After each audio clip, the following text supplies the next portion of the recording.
आज इस वीडियो में आप सभी को LIC के एक नए insurance plan single premium endowment plan के बारे में बताने वाला हूं, जिसका प्लान नंबर है 917। इस इंश्योरेंस प्लान के नाम से ही पता चलता है कि ये एक सिंगल प्रीमियम प्लान है, यानी कि इसमें जो आपका प्रीमियम है वो आपको सिर्फ एक बार पे करना होगा। आपने काफी बार सुना होगा कि आप बैंक में FD करा सकते हैं, जिसमें आपको एक साथ कुछ पैसा जमा करना होगा कुछ टाइम पीरियड के लिए। वो टाइम पीरियड 1 साल हो सकता है, 2 साल हो सकता है, 5 साल, 10 साल, 20 साल, जो भी आप टाइम पीरियड चूज करते हैं उसके हिसाब से वो आपको पैसा एक साथ जमा करना होता है। और जब आपका वो टाइम पीरियड पूरा हो जाता है तो उसके बाद जो भी आपका पैसा है वो बैंक की तरफ से विद इंटरेस्ट आपको मिल जाता है। ऐसा ही LIC के इस इंश्योरेंस प्लान में होता है। यहाँ पर आपको आपका पैसा कुछ साल के लिए इन्वेस्ट करना होगा और जब आपका पॉलिसी का टाइम पीरियड पूरा हो जाएगा तो आपका पैसा विद बोनस आपको दे दिया जाता है। लेकिन LIC में यहाँ पर आपको इंश्योरेंस कवर भी मिलता है, यानी कि FD का बेनिफिट तो आपको मिलेगा ही मिलेगा, साथ में इंश्योरेंस कवर भी आपको इसमें मिल जाता है। अगर हम बैंक के FD की बात करें तो वहाँ पर आपको इंश्योरेंस का बेनिफिट नहीं मिलता है। तो आइए सबसे पहले जान लेते हैं कि कौन कौन इस पॉलिसी को ले सकते हैं। उसके बाद हम एक एग्जांपल लेके देखेंगे कि इसमें कितना प्रीमियम आपको पे करना होगा और क्या क्या बेनिफिट्स इसमें आपको मैच्योरिटी पर मिल जाते हैं। तो सबसे पहले बात आती है मिनिमम एज की, यानी कि कम से कम कितनी उम्र आपकी होनी चाहिए अगर आप इस इंश्योरेंस प्लान को लेते हैं। तो वो यहाँ पे दी गई है 90 दिन की, यानी कि कोई भी व्यक्ति या बच्चा जिसकी उम्र 90 दिन या 90 दिन से ज्यादा की है वो इस इंश्योरेंस पॉलिसी को ले सकते हैं। उसके बाद बात आती है मैक्सिमम एज की, यानी कि ज्यादा से ज्यादा कितनी उम्र के व्यक्ति इस इंश्योरेंस पॉलिसी को ले सकते हैं। तो वो एज यहाँ पे दी गई है 65 साल की। 90 दिन के बच्चे से लेके 65 साल के व्यक्ति तक इस इंश्योरेंस पॉलिसी को ले सकते हैं। उसके बाद बात आती है मिनिमम टर्म की, मतलब कम से कम ये इंश्योरेंस पॉलिसी आप कितने साल के लिए ले सकते हैं। तो वो यहाँ पे दिया गया है 10 साल का, यानी कि आपको कम से कम 10 साल के लिए इस इंश्योरेंस पॉलिसी को लेना होगा। उसके बाद बात आती है मैक्सिमम टर्म की, यानी कि ज्यादा से ज्यादा इस इंश्योरेंस पॉलिसी को आप कितने साल के लिए ले सकते हैं। तो वो टाइम पीरियड इसमें 25 साल का दिया गया है, यानी कि कम से कम आप इसको 10 साल के लिए ले सकते हैं, ज्यादा से ज्यादा 25 साल के लिए ले सकते हैं। इसके बीच में आप कोई भी टर्म ले सकते हैं, जैसे कि 11 साल, 12 साल, 15 साल, 20 साल, जो भी आपको सही लगती है वो यहाँ पे पॉलिसी टर्म आप ले सकते हैं। उसके बाद बात आती है मिनिमम सम एश्योर्ड की, यानी कि कम से कम बीमा आप इसमें कितने रुपए का ले सकते हैं। तो वो यहाँ पे दिया गया है 50,000 रुपए का। इसका मतलब ये नहीं है कि इसमें आपको 50,000 रुपए पे करने होंगे।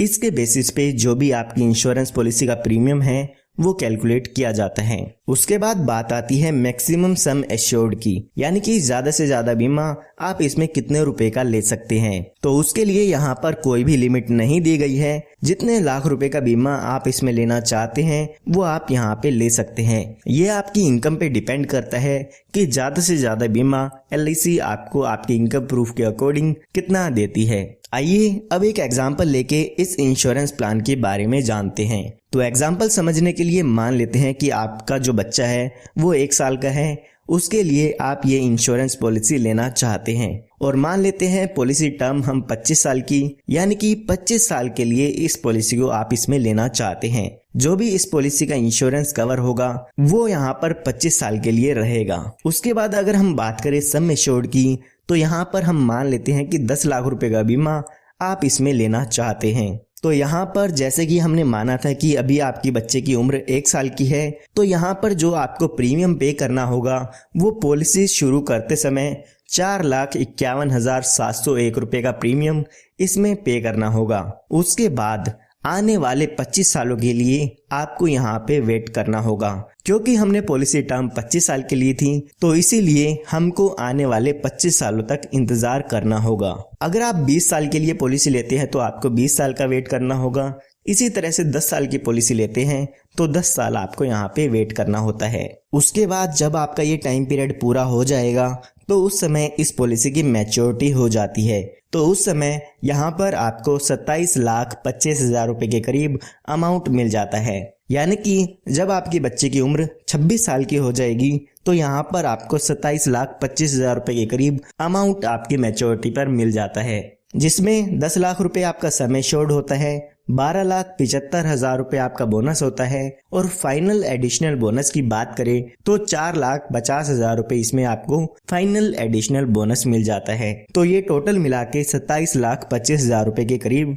इसमें अमाउंट आपको मिल जाएगा। और अगर हम टोटल प्रीमियम पेमेंट की बात करें तो इसमें हमने 4,51,701 रुपए पे किए थे। ये हमने बात तब की है जब इस पॉलिसी के दौरान पॉलिसी होल्डर के साथ कोई भी दुर्घटना नहीं होती है। तो आइए अब जानते हैं कि अगर पॉलिसी होल्डर के साथ कोई दुर्घटना हो जाती है पॉलिसी के दौरान तो उस केस में पॉलिसी के नॉमिनी को यहाँ पर क्या क्या बेनिफिट मिल जाते हैं। तो हम एग्जाम्पल समझने के लिए मान लेते हैं जब बच्चा 10 साल का होता है तो यहाँ पर किसी कारण से उसकी डेथ हो जाती है, तो उस समय जब भी यहाँ पर डेथ हो जाएगी तो यहाँ पर आपकी पॉलिसी खत्म हो जाती है। तो यहाँ पर पॉलिसी खत्म होने पर डेथ बेनिफिट मिलते हैं। जब भी यहाँ पर आपकी पॉलिसी खत्म होगी उस समय आपको यहाँ पे सम एश्योर्ड का अमाउंट मिलता है। तो हमारी पॉलिसी में सम एश्योर्ड देखते हैं तो 10 लाख रुपए का सम एश्योर्ड था तो 10 लाख रुपए मिल जाएंगे। इसके साथ साथ जितने साल भी आपकी पॉलिसी चली है उसका बोनस भी यहाँ पर आपको मिलता है। तो हमने अपने एग्जाम्पल में माना है कि पॉलिसी होल्डर की डेथ 10 साल के एज में हो गई है, तो यहाँ पर लगभग टोटल अमाउंट देखते हैं तो 15,10,000 रुपए के करीब मिल जाता है, जिसमें 10 लाख रुपए का आपका सम एश्योर्ड होगा और 5,10,000 रुपए का आपका बोनस हो जाता है। इसी तरह से किसी व्यक्ति की डेथ पॉलिसी शुरू होने के 15 साल बाद हुई है तो 15 साल का बोनस मिलेगा। साथ ही साथ आपकी पॉलिसी का जो भी सम एश्योर्ड अमाउंट होता है वो यहाँ पे मिल जाता है। यहाँ पर आप इस पॉलिसी में कुछ एडिशनल बेनिफिट भी ले सकते हैं जिनके लिए आपको कुछ एक्स्ट्रा प्रीमियम यहाँ पे करना होगा। यहाँ पे आप अपनी पॉलिसी में टर्म राइडर ऐड करा सकते हैं। टर्म राइडर का बेनिफिट ये होगा कि अगर आपकी पॉलिसी होल्डर की डेथ हो जाती है तो उस समय पॉलिसी होल्डर की डेथ होने पर जो आपको बेनिफिट मैंने आपको बताए हैं वो तो मिलेगा ही मिलेगा, साथ में 10 लाख रुपए का अमाउंट और आपके यहाँ पर पॉलिसी के बेनिफिट में ऐड कर दिए जाते हैं। आपको याद रखना है कि ये बेनिफिट तभी मिलेगा जब आपके पॉलिसी होल्डर की डेथ हो जाती है। इसी के साथ साथ आप यहाँ पे एक और बेनिफिट ऐड करा सकते हैं जो कि है accidental death and disability benefit का। यानी कि अगर पॉलिसी होल्डर की डेथ एक्सीडेंट के कारण होती है तो यहाँ पर आपकी पॉलिसी में 10 लाख रुपए और ऐड कर दिए जाएंगे। यानी कि जो बेनिफिट आपको मैंने बताए हैं वो तो मिलेंगे ही मिलेंगे, साथ के साथ 10 लाख रुपए और आपके बेनिफिट में ऐड कर दिए जाते हैं। यानी कि 15,10,000 रुपए तो मिलेंगे ही मिलेंगे, साथ के साथ 10 लाख रुपए आपको टर्म राइडर के मिलेंगे और एक्सीडेंट के कारण डेथ होती है तो यहाँ पर आपको 10 लाख रुपए और मिल जाते हैं। ये दोनों बेनिफिट अगर आप अपनी पॉलिसी में ऐड कराना चाहते हैं तो कुछ एक्स्ट्रा प्रीमियम देके आप इन बेनिफिट्स को अपने पॉलिसी में ऐड करा सकते हैं। यहाँ पर काफी लोग पूछते हैं कि इसमें रिस्क कवर कब से शुरू होता है, तो उन लोगों को मैं आपको बताना चाहूंगा कि आपकी उम्र या आपके बच्चे की उम्र 8 साल या 8 से ज्यादा की है तो पॉलिसी लेते ही आपकी पॉलिसी का रिस्क कवर शुरू हो जाता है। लेकिन अगर आपके बच्चे की उम्र 8 साल से कम है तो पॉलिसी लेने के 2 साल बाद यहाँ पे रिस्क कवर शुरू होता है, या फिर जब आपका बच्चा 8 साल का हो जाता है तो इस पॉलिसी में आपका रिस्क कवर शुरू होता है। इन दोनों ही कंडीशन में से जो भी पहले पूरी हो जाती है उसके हिसाब से आपकी पॉलिसी में जो है रिस्क कवर शुरू हो जाता है। काफी लोग यहाँ पे ये भी पूछते हैं कि अगर हमारा रिस्क कवर शुरू नहीं हुआ है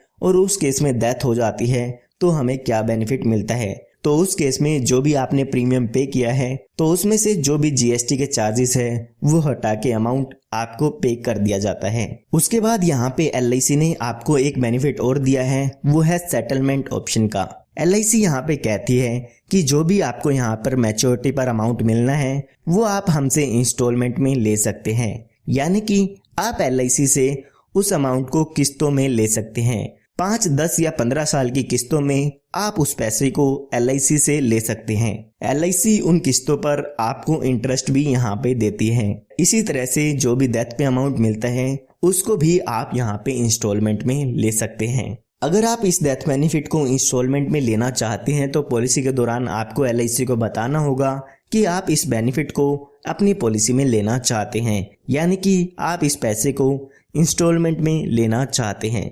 आइए उसके बाद अदर बेनिफिट्स भी जान लेते हैं कि कौन कौन से बेनिफिट इस प्लान में आपको और भी मिल जाते हैं। तो यहाँ पे बात करते हैं एडिशनल राइडर की, यानी कि कौन कौन से और एडिशनल बेनिफिट आप इसमें ले सकते हैं। तो यहाँ पे आप accidental death and disability benefit rider ले सकते हैं, जिसका बेनिफिट मैंने आपको पॉलिसी में बता दिया है।